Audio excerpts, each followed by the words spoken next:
네, 집값을 이제 안정화시키고 가격 또는 이제 매매 또는 임대 시장도 조금 더 안정화시키겠다라는 게 이제 정부 목표입니다. 근데 거꾸로 생각을 하게 되면 부동산 가격을 안정화시킨다는 얘기는 부동산 가격이 더 이상 오르지 않게 억제하겠다는 얘기겠죠. 집값이 더 이상 많이 폭등하지 않게 억제시키고 그에 따라서 임대나 뭐 전월세 시장들도 안정화시키겠다는 얘기겠는데요. 시간이 흐르면 흐를수록 금리 자체, 경제 상황 또는 현재 돈 값어치 이런 걸 따졌을 때도 오를 수밖에 없는 게 부동산이겠죠. 그 부동산 가격을 실제적으로 끝까지 오르지 못하도록 잡아둔다는 것도 사실 불가능한 얘기고요. 그 가격이 오를 수 있는 폭 자체가 너무 급등해서 단기간 안에 많이 오른다면 문제가 되겠지만 시간이 흐르면서 오르는 상황에 대해서는 어떻게 할 방법이 없다고 저는 개인적으로 느끼고 있고요. 그렇기 때문에 부동산 시장을 안정화시킨다는 얘기 자체가 실제적으로 어느 선까지 기준이 안정화인지를 잘 모르겠습니다.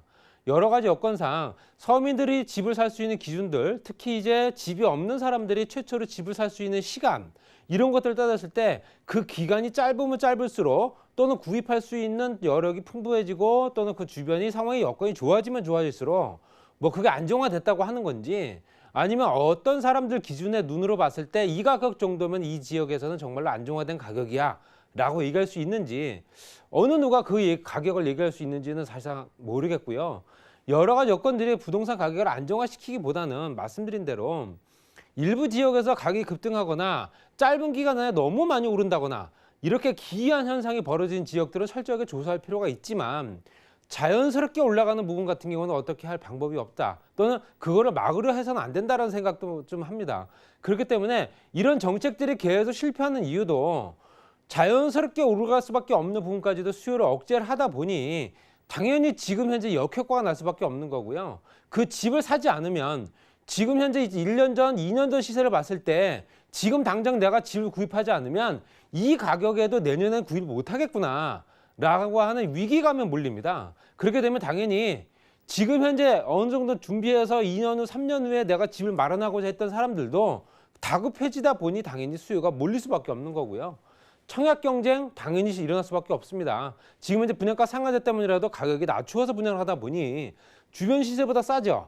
당연히 이거는 내가 분양만 받고 이 분양된 아파트를 내 거로 만든다면 당연히 그 주변 시세를 따라가기 때문에 당연히 집값은 더욱더 많이 오를 거다라고 얘기할 겁니다. 그래서 일단 안정화되었는지 한번 그래프상으로 수치상으로 한번 보겠습니다.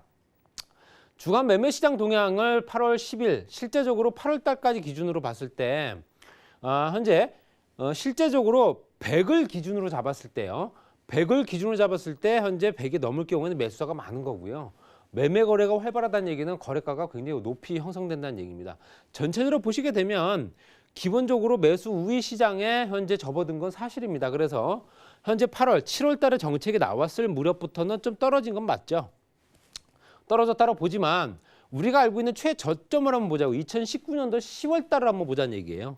2019년도 10월 달을 보게 되면 굉장히 큰 폭으로 오른 걸 보실 수 있습니다. 그렇기 때문에 10이 오르고 4가 떨어진 이런 형태입니다. 결론적으로 6이 남았다는 얘기겠죠. 그런 형태를 보게 되면 결론적으로는 집값은 뛴 겁니다. 현재 전월 대비 전전월 대비를 기준으로 잡게 되면 당연히 떨어진 겁니다. 이걸 가지고 만족할 수는 없다는 얘기죠. 이걸 조금 더 멀리 봤을 때 전년 동기 전년 대비했을 때 작년과 올해 차이가 얼마 됐는지 또는 짧게는 6개월 전과 지금 현재가 얼마 차이 나는지를 봐야지 지난달보다는 올해가 이번 달이 떨어졌기 때문에 부동산 시장이 안정화됐다? 라고 보기는 어렵죠. 그렇기 때문에 이런 부분 때문이라도 정부에서는 이런 사인을 계속 줄 수밖에 없겠지만 실제적으로는 결론적으로 말씀드리면 가격은 계속 오르고 있는 상태입니다. 따라서 전세 시장도 가파르게 상승할 수밖에 없고요. 물량 공급이 작다 보니 물량 공급 자체가 줄어들고요. 기존에 있는 기존 주택까지도 현재 전세 물량들이 소진되고 또 현재 임대차 3법 때문이라도 전세 물량이 계속 고갈될 상황입니다. 그렇게 되면 당연히 전세를 찾는 사람들은 더욱더 이제 집을 찾아 산만리할 정도이기 때문에 여러 가지 조건 봤을 때는 반전세나 월세 시장들이 더욱더 커질 가능성이 크다는 얘기겠죠. 현재 경제적인 상황이 더욱더 악화되면서 이제 시중 자금, 경제적으로 쓸 수 있는 돈들이 그만큼 줄어든다는 얘기입니다. 경제는 더욱더 안 좋아질 수밖에 없다는 얘기겠죠. 물론 대외적으로 코로나라든가 경기 상황이 안 좋기 때문에 더욱더 악화된 건 사실이고요. 주간 아파트를 봤을 때 매매 가격 동향을 8월 10일까지 기준으로 봤습니다. 그래서 5월부터 8월까지 쭉 기준으로 보게 되면 가격 지수는 104.2까지 100을 넘어가게 되면 가격이 올랐다라고 보는 거고요. 변동률은 0.25%입니다. 그랬을 때 실제적으로 전체적으로 이제 그래프를 보게 되면 우상향으로 계속 올라가고 있는 걸 보실 수 있죠. 이런 상태에서 말씀드린 대로 이 그래프가 증감률로 봤을 때 증감률이 현재 막대 그래프 보이실지 모르겠지만 막대 그래프로 되어 있는 부분입니다. 그렇다면 5월 달보다는 많이 올랐지만 7월 달보다는 떨어진 걸 보실 수 있죠. 이런 부분 가지고 만족할 수는 없다는 얘기죠. 당연히 지금 현재 2019년도 2월 달보다도 2배 정도가 오른 겁니다. 그렇기 때문에 당연히 집값은 더욱더 많이 오를 수밖에 없는 상황이었고요. 전세 가격도 당연히 같은 그래프 형태로 갈 수밖에 없습니다. 매매가 대비 전세가이기 때문에 매매가가 올라가게 되면 전세가도 그만큼 따라갈 수밖에 없는 거고요. 여러 가지 여건들이 같이 움직이는 시장이다 이렇게 보시면 될 것 같습니다. 그리고 전국 시도별로 아파트 매매가격 주간 변동률로 봤을 때도 한 주간에 얼마나 올랐는가를 봤더니요. 세종시가 으뜸입니다. 지금 현재 중앙부처라든가 뭐 대부분의 뭐 수도를 이전해야 된다는 얘기가 나오고 있기 때문에 당연히 세종시가 현재는 행정복합 신도시로 해서 행정기관들이 내려가 있습니다. 그 주변으로 해서 아파트 단지나 택지개발 사업들이 많이 이루어졌고요. 그렇지만 3.06%라는 건 너무 긴 현상입니다. 당연히 서울과 경기 지역의 집값을 잡겠다고 세종시의 집값을 올리고 있는 상황이 된다. 거꾸로 보게 되면 그렇지 않습니까? 그렇기 때문에 경기와 서울 지역은 그래도 완만하게 오른 편입니다. 떨어지지 않았죠, 절대로. 그렇지만 세종시에 비유하게 되면 거의 현재 3분의 1 정도 수준밖에 안 됩니다. 이렇다는 얘기는 서울과 경기 지역에 집중되어 있는 수요를 세종시로 끌고 내려갔다라고밖에 안 보여집니다. 그렇기 때문에 세종시가 10억이 넘고 12억이 넘고 13억이 넘는 아파트가 허다하다는 얘기는 조금 더 기이한 현상이 아닐까 말씀드리고 싶고요. 나머지 지역에 당연히 떨어질 수밖에 없고요. 현재 현재 수요가 또 현재 이목이 집중되는 지역 외에는 가격이 오를 일이 없기 때문에 그렇습니다. 그리고 지역별로 아파트 매매 가격 주간 변동률을 보시게 되면 한 주 단위로 끄는 겁니다. 일주일 단위로 해서 5월부터 8월 10일까지 봤을 때 5월 25일부터 현재 8월 10일까지 봤을 때는 그래프상으로 보게 되면 그냥 오른 겁니다. 올랐습니다.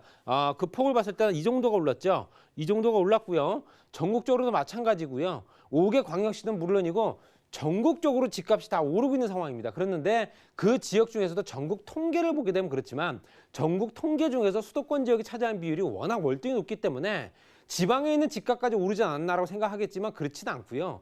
워낙 비율 자체가 크다 보니 또 단위 자체도 틀리고요. 그러다 보니 그 통계를 나누어서 환산을 하다 보니 결론적으로 전국적으로 올랐다라고 보고 있는 겁니다. 이게 노무현 대통령 때도 마찬가지로 거의 60%대 이상 올랐던 부분과 같은 맥락을 현재 유지되고 있다라고 보시면 될 것 같고요. 물론 이제 같은 어떤 예전에 같은 수장이었던 형태 또는 민정수석이었던 그때 당시에 만들었던 정책들을 그대로 활용을 하다 보니 이럴 수밖에 없지 않을까 말씀드리고 싶고요. 또 아파트 전세 가격도 당연히 똑같은 형태로 오를 수밖에 없다. 매매 시장과 전세 시장은 같이 움직입니다. 그렇기 때문에 거의 같은 형태로 가지만 전세 시장이 더 월등히 많이 오르고 있는 걸 보실 수 있습니다. 그렇기 때문에 전세 물량들이 그만큼 많이 부족한 상황이 되고 있다라고 보시면 될 것 같고요. 아파트 매매 가격 주간 변동률도 현재 서울 지역입니다. 서울 지역의 구별로 봤을 때 노원, 도봉, 구로, 성북, 송파 이렇게 되어 있습니다. 순서로 봤을 때는요. 그렇지만 이걸 자세히 보게 되면 강남은 송파밖에 없죠. 엄격히 따지면 강남, 서초 외에는 이제 강남이라고 부르지는 않는다고 저는 개인적으로 생각하기 때문에 송파 지역까지 오르다는 얘기를 봤을 때는 결론적으로는 강남 지역 한 군데 빼고 나머지 다 강북입니다. 그렇다는 얘기는 강북 지역에 정말로 이제 서민들이 정말 만만하게 생각했던 그 지역에 가면 네가 가지고 있는 돈 가지고는 집을 살 수 있을 거야 했던 지역까지도 이제는 못 사는 상황이 됐다는 얘기겠죠. 전체적으로 다 올랐기 때문에 강북 지역도 12억, 13억, 평당 3천만 원 이상 되는 아파트 단지가 허다합니다. 그렇기 때문에 당연히 이런 걸 봤을 때도 전체적으로는 강북 수요는 어느 정도 저렴한 주택을 구입하기 위해서 들어갔던 사람들이 굉장히 많았던 반면에 이제는 그마저도 어려워졌다. 또 전세 같은 경우는 금천부터 송파, 강남, 중구, 광진 이런 순서대로 전세가 주간 변동률 가격이 계속 오르고 있다라고 보시면 될 것 같고요. 지금도 끊임없이 오르고 있다 보시면 될 것 같습니다. 그리고 경기권의 매매 전세 상승률 상위 지역을 보게 되면 구리 지역과 성남 분당, 광명, 남양주, 수원, 영통 이런 지역으로 매매가 상승률 상위 지역입니다. 공통점이 있죠. 3기 신도시입니다. 3기 신도시와 3기 신도시 인접 지역들이죠. 그 지역들이 대부분 다 가격이 오를 수밖에 없는 거고요. 그 지역이 개발되기 때문에 당연히 주변 단지는 이제 호가가 달라질 수밖에 없다 보시면 될 것 같습니다. 그리고 전세 가격은 수원, 영통부터 분당, 안양, 마산, 남양주, 광주까지 이렇게 연결돼 있습니다.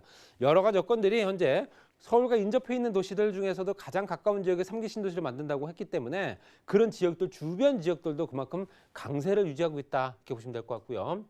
또 지역별로 매수 우위 지수 주간 추이를 보게 되면 이제 이것도 주간 단위로 끊어서 8월 10일까지 봤을 때도 전국적으로도 말씀드린 대로 74.0까지 오른 상태고요.